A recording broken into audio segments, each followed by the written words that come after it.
Muy buenas tardes, tengan todos ustedes. Es un gran placer poder saludarlos desde la ciudad de Washington, esperando que ustedes tengan un clima un poco más caluroso que el nuestro, ya que hoy amanecimos a menos 12 grados y estamos en este momento a menos 7. Felicitar a la Facultad de Derecho de la Universidad Nacional de Colombia y a la Universidad de los Andes por esta importante iniciativa, muy particularmente al doctor Rafael Bernal, director del Centro de Arbitraje, al doctor Genaro Sánchez, decano de la Facultad de Derecho, Ciencias Políticas y Sociales de la Universidad de Colombia, al profesor Germán Flores de la Universidad Nacional de Colombia y al profesor René Urueña de la Universidad de los Andes. Muy buenas tardes tengan todos ustedes y muchas gracias por esta invitación. Como ustedes saben, nos corresponde en este segmento exponer algunos de los temas relacionados con la ejecución de sentencias y laudos arbitrales extranjeros. Primero quisiera yo empezar haciendo una referencia al arbitraje internacional comercial. Empiezo. El arbitraje comercial internacional y el reconocimiento y ejecución de sentencias extranjeras han sido temas de gran relevancia para esta organización desde hace ya más de 3 décadas. Desde entonces, con el fin de fortalecer el comercio internacional, los países de las Américas han emprendido esfuerzos por revisar sus legislaciones en materia de arbitraje, incluyendo las cuestiones relativas al reconocimiento de decisiones arbitrales. Sin embargo, a pesar de la adopción de 2 convenciones, la Convención Interamericana sobre Arbitraje Comercial Internacional, más conocida como la Convención de Panamá de 1975,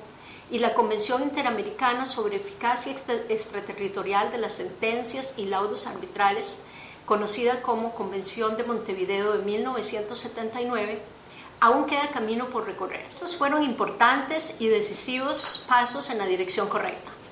pero no bastaron para desarrollar el enorme potencial de los estados americanos en lo individual de nuestra región en su conjunto. Iniciado ya el siglo XXI, el comercio internacional goza de un impulso sin precedente en razón principalmente de las nuevas tecnologías de la información, el desarrollo de nueva estructura regional e internacional y la complementariedad de los procesos de producción distribuidos a lo largo y ancho del globo. En consecuencia, para competir en el mercado nacional ya no bastaba contar con infraestructura y estabilidad financiera. Es indispensable garantizar que las inversiones gozarán de seguridad jurídica y que los estados receptores de inversión cuentan con sistemas jurídicos propicios para estimular el libre comercio internacional y satisfacer sus demandas. En este contexto, el arbitraje comercial internacional se ha posicionado como el método de resolución de conflictos por excelencia, al ofrecer la flexibilidad y el dinamismo de los cuales los tribunales jurisdiccionales aún carecen. En la contratación mercantil internacional, la multiplicidad de partes y de conexiones internacionales presentes en un contrato hacen que la vía arbitral sea la idónea para la resolución de una controversia. Al recurrir al arbitraje, las partes satisfacen sus requerimientos de neutralidad, economía y celeridad, mientras que la parte favorecida con un laudo tiene expectativas razonables de obtener el cumplimiento obligatorio y expedito de este laudo. Sin embargo, la inversión que las partes hacen en el arbitraje puede verse frustrada si no existen los mecanismos legales para lograr la integración de un panel arbitral, proteger los bienes, recursos controvertidos o materializar el laudo en las distintas jurisdicciones. Es precisamente en este momento donde surge el juez como un actor clave y relevante en el proceso arbitral. El rol del juez en el arbitraje se hace patente en distintos momentos del proceso. Por ejemplo, interviene en la constitución del tribunal arbitral cuando las partes se niegan a nombrar a sus árbitros y no se prevé una institución que pueda designarlos. Es también el juez quien resuelve sobre la remoción, recusación o sustitución de árbitros y la delimitación de los puntos concretos que se someterán a la decisión de ellos. Asimismo, es el juez quien brinda su imperium para la ejecución forzosa de decisiones arbitrales y medidas cautelares, o cuando deban practicarse pruebas que no puedan obtenerse voluntariamente y es él quien puede declarar la nulidad del laudo y otorgar el exequatur. No obstante, el papel clave que le corresponde, el rol del juez, suele pasar bastante desapercibido en los principales foros de análisis y discusión del arbitraje comercial internacional, a pesar de que en última instancia es de él de quien depende la aplicación y efectividad de una decisión arbitral. Tampoco se ha prestado suficiente atención a la judicatura como un factor determinante para el desarrollo económico, ni a las implicaciones que una inadecuada ejecución o aplicación de decisiones y laudos arbitrales internacionales podrían tener en la creación de entornos empresariales que sean previsibles y en la inversión extranjera como medio para acceder a mercados y servicios. Las demandas del mercado global exigen dejar atrás la percepción de que jueces y árbitros son adversarios, que se disputan la competencia en sus respectivas jurisdicciones y obligan a quienes quieran ser competitivos a comprender a la justicia arbitral como complementaria de la judicial y a reconocer que ambas comparten un objetivo común. Sin embargo, este cambio de paradigma conlleva algunos desafíos en el contexto de la administración de justicia. En esencia, las metas del árbitro y del juez son semejantes, por lo que es fundamental que exista un buen entendimiento del rol de cada uno de los procesos legales, así como una comprensión del alcance y límite del papel que desempeñan, de la autonomía de la que gozan en sus respectivas esferas de acción y de cómo deben uno y otro aplicar los instrumentos jurídicos internacionales en armonía con la jurisprudencia y práctica arbitral. La seguridad jurídica que demanda el comercio internacional exige reglas claras, bien elaboradas, dotadas de publicidad y aplicadas de una forma eficiente, coherente y uniforme, y que las decisiones que adopte un árbitro en la esfera de su competencia y en congruencia con el derecho internacional sean efectivamente ejecutadas. Desde ese ángulo, el rol del árbitro es similar al del juez. Las partes presentan su caso, prueban los hechos y sobre esa base se decide una controversia. Ambos métodos buscan facilitar una justicia pronta y cumplida y tienen características únicas que ofrecer. Se recurre a los árbitros cuando las partes desean ser juzgadas por individuos seleccionados por su propia voluntad y en los que depositan una confianza personal, y a los jueces cuando es necesario revocar el poder del Estado para asegurar que los resultados legales se hagan eficaces. Reconociendo el rol del juez, hace un poco más de 3 años, el Departamento de Derecho Internacional inició un proyecto de cooperación que partió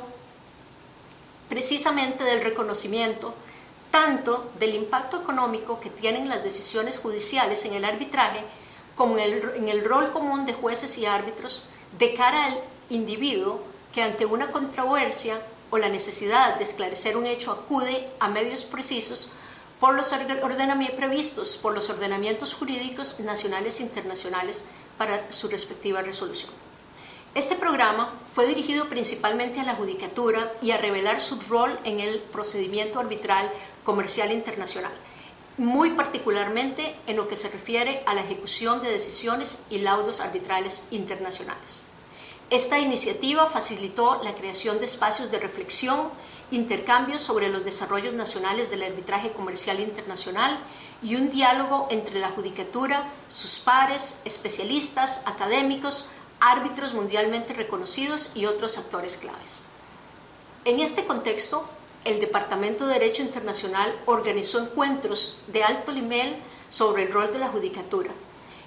Se realizaron eventos en Estados Unidos en el 2013, en Costa Rica en ese mismo año, y Chile, en Uruguay en el 2014, Santa Lucía el año pasado.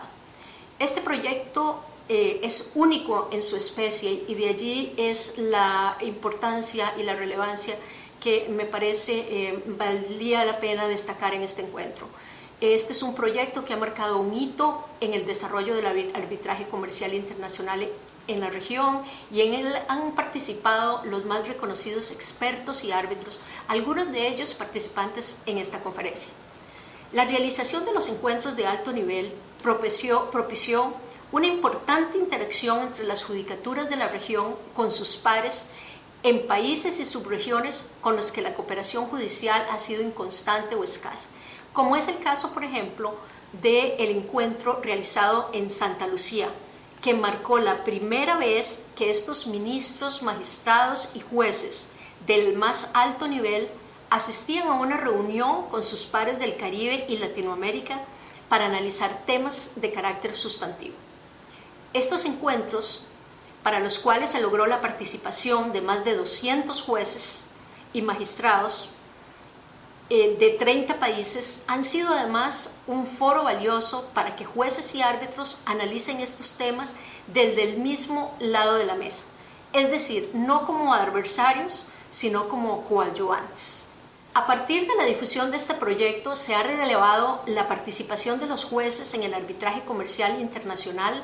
y así se ha reconocido y se ha hecho patente al incluir el tema en los principales congresos sobre arbitraje del hemisferio. Por ejemplo, en las reuniones anuales de la Conferencia Latinoamericana de Arbitraje, CLA, así como en una nutrida producción de doctrina, no solo en artículos y en escritos que se realizaron durante el proyecto de cooperación que les menciono, sino además en otras publicaciones especializadas, algunas editadas por la propia judicatura. En este sentido, yo quisiera invitarlos a consultar los libros que se produjeron a raíz de este programa de cooperación y que pueden ser bajados en nuestra página en internet gratuitamente, y contienen importantes artículos y ensayos elaborados por distinguidos magistrados, jueces de alto nivel, reconocidos árbitros y expertos internacionales. En este sentido, a los interesados les ruego hacer la búsqueda en OEA, Departamento de Derecho Internacional, Arbitraje Comercial, y allí les llevará al sitio web donde se encuentra la publicación. Recapitulando un poco lo que hemos tratado de explicar aquí, entonces tenemos que, sin perjuicio de que el arbitraje comercial internacional sea una vía privada de resolución de conflictos en el que precisamente las partes buscan sustraer una controversia de la competencia de los tribunales nacionales, a estos aún así les corresponde un importante rol y así se lo asigna y así se reconoce tanto en la ley modelo de la CENUMI como en las leyes nacionales de arbitraje y las convenciones sobre reconocimiento y ejecución de laudos arbitrales, en especial y muy particularmente las convenciones de Nueva York y Panamá. Ahora, decimos puede ser, ya que el proceso arbitral debería de moverse de una manera fluida hasta su laudo y cumplimiento. Los jueces nacionales en un arbitraje ideal no deberían de jugar un rol, pero con vista a enfrentar las múltiples situaciones en que sí puede ser necesaria esta intervención, es que estos instrumentos han establecido varias reglas al respecto. Tendríamos que recordar acá que en materia de reconocimiento y ejecución de laudos arbitrales y respecto a los trámites que estos implican, debemos recordar que estos van a variar de acuerdo con la legislación de cada estado, aunque la tendencia es siempre hacia la armonización y simplificación del procedimiento. El instrumento legal internacional más importante en esta materia es la Convención sobre Reconocimiento y Ejecución de Laudos Arbitrales del año 58, simplemente la Convención de Nueva York. El panorama en los años inmediatamente anteriores a la adopción de este fundamental tratado en nuestra zona geográfica se mantuvo como lo era con anterioridad, a saber, sustancialmente deficiente y hostil frente al arbitraje comercial internacional. Por ejemplo, en este sentido, el experto uruguayo Dr. Paul Arrigui resume lo anterior en tres importantes áreas legislativas.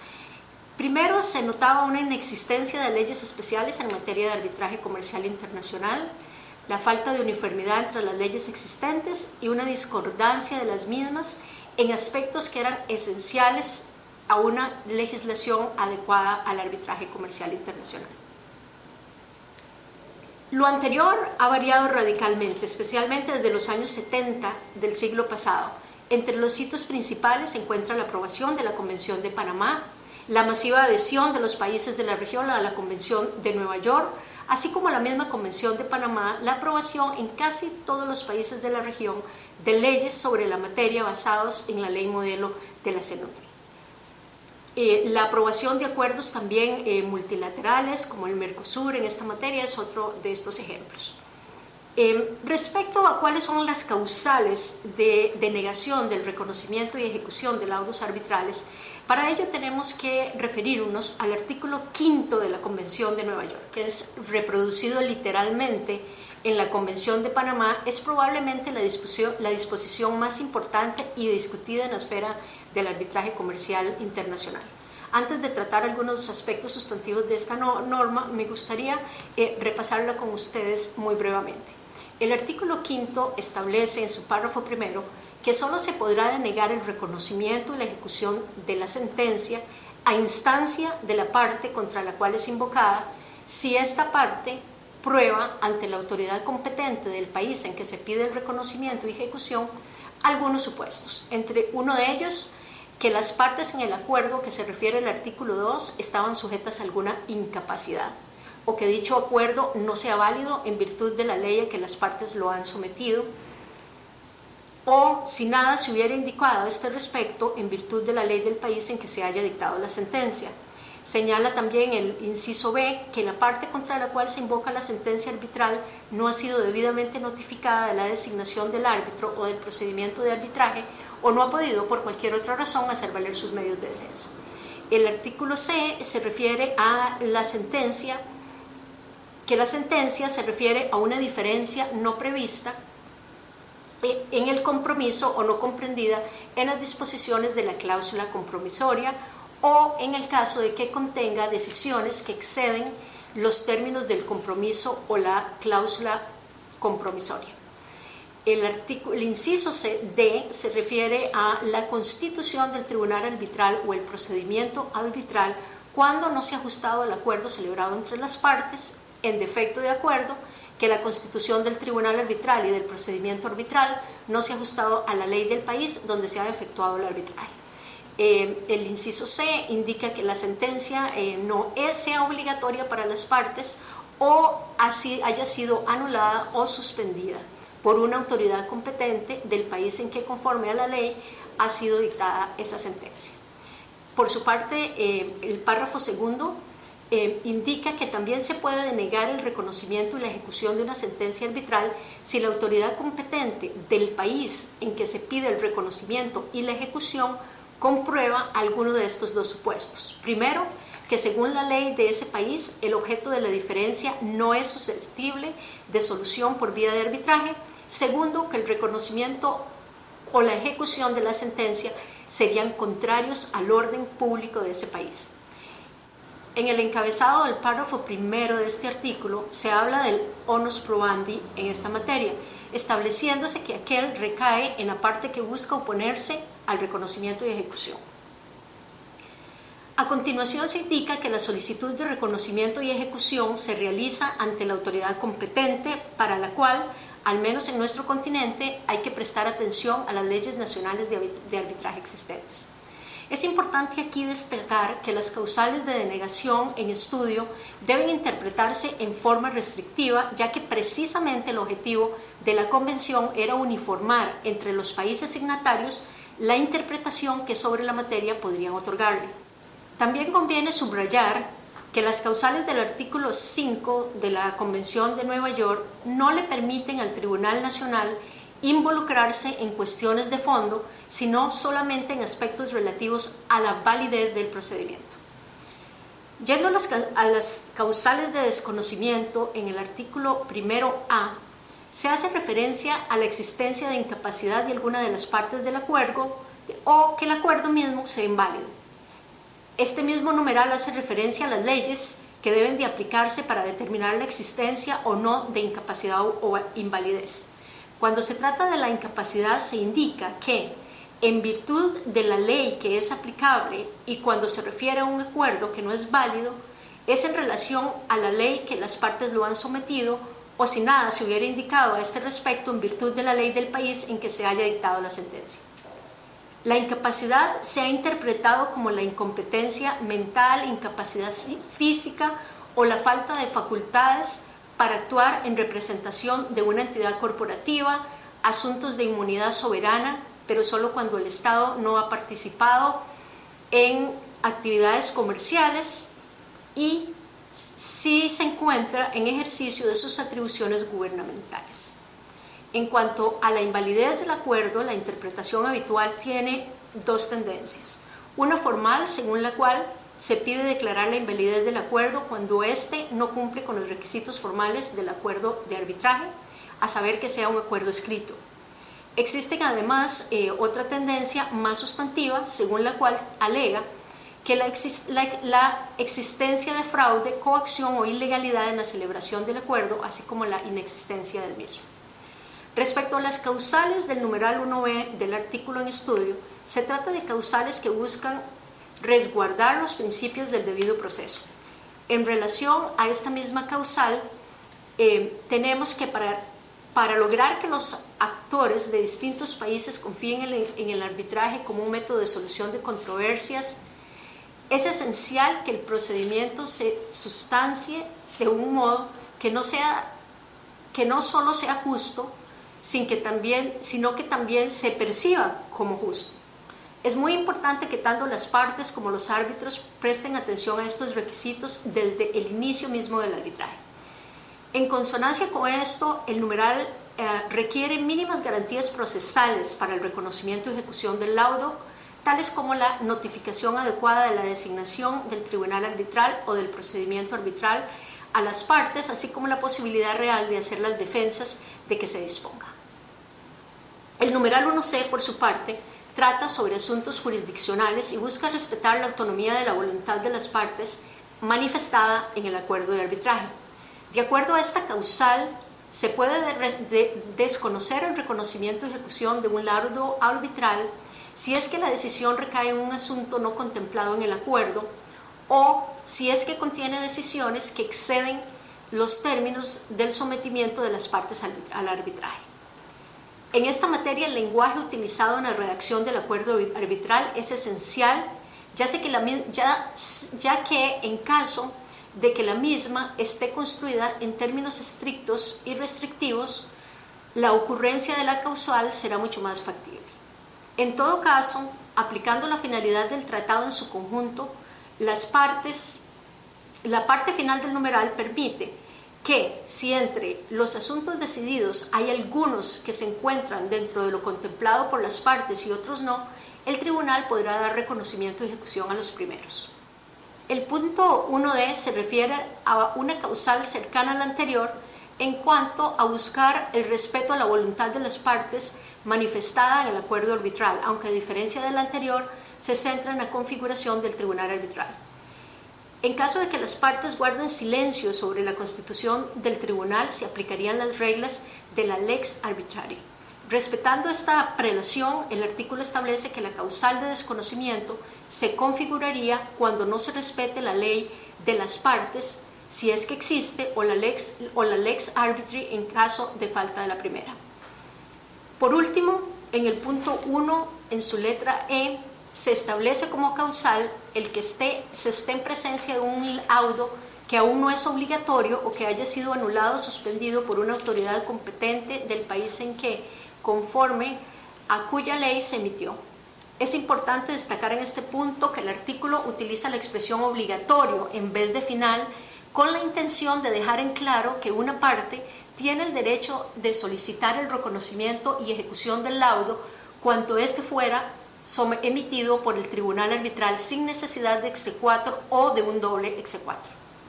Se ha interpretado este punto del artículo, particularmente en lo relativo al término obligatorio, como indicando que el laudo no se encuentra sujeto a apelación en relación al fondo de la cuestión, ya sea en conformidad de las reglas del arbitraje aplicable como ante la justicia. Ahora bien, en cuanto a laudos anulados o suspendidos por una autoridad competente del país en que, conforme a cuya ley se emitió, ustedes han visto o irán a estudiar en el transcurso de estos días el recurso de nulidad que se puede imponer de conformidad a la ley modelo y sus causales.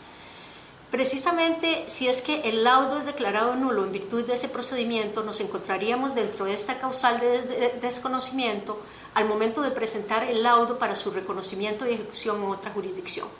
Lo mismo ocurriría si en la misma circunstancia el laudo es suspendido. En estas circunstancias se ha estimado que el desconocimiento del laudo procedería. En el artículo segundo del artículo, en el numeral segundo del artículo en estudio, se contemplan las causales que el tribunal ante el cual se busca el reconocimiento y la ejecución podrían oponer de oficio. La primera causal se refiere a aquellas materias que, de acuerdo a la ley del país donde se busca el reconocimiento, no son susceptibles de ser resueltas por vía de arbitraje.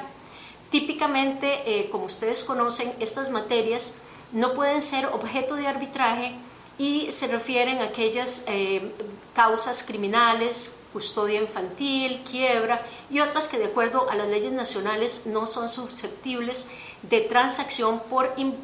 involucrar fuertemente un interés de terceros y un interés público.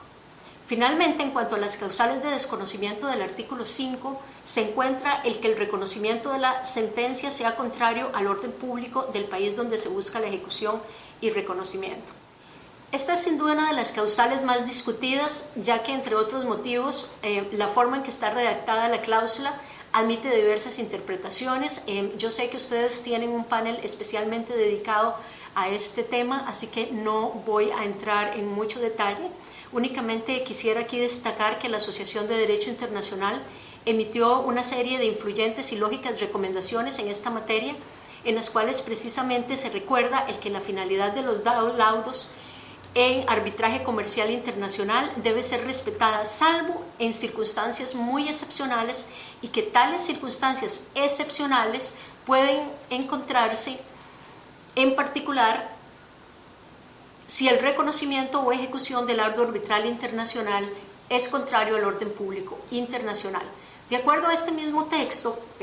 se indica esta asociación que constituirían manifestaciones del orden público internacional de un Estado, primero, principios fundamentales relativos a la justicia o la moralidad que el Estado desea proteger, incluso cuando no está directamente involucrado. Segundo, reglas designadas a servir los intereses políticos o intereses sociales o económicos esenciales de un Estado. Tercero, el deber del Estado de respetar sus obligaciones hacia otros Estados u organismos internacionales. La defensa de una interpretación restrictiva a la noción de orden público también se encuentra fundamentalmente arraigada en la historia misma del tratado. De no admitirse una interpretación restringida de la noción de orden público, podría caerse en el contrasentido de asignar a la Convención de Nueva York, que justamente busca consagrar un principio en favor del reconocimiento y ejecución, una intención y significados contrarios. Con esto quisiera dar por terminada mi presentación, agradeciendo a todos ustedes su atención y agradeciendo nuevamente a ambas universidades organizadoras de este evento la oportunidad que brinda al Departamento de Derecho Internacional de poder estar con ustedes a través de este medio. Muy buenas tardes y les deseo un gran éxito en los trabajos que aún les quedan pendientes. Muchas gracias.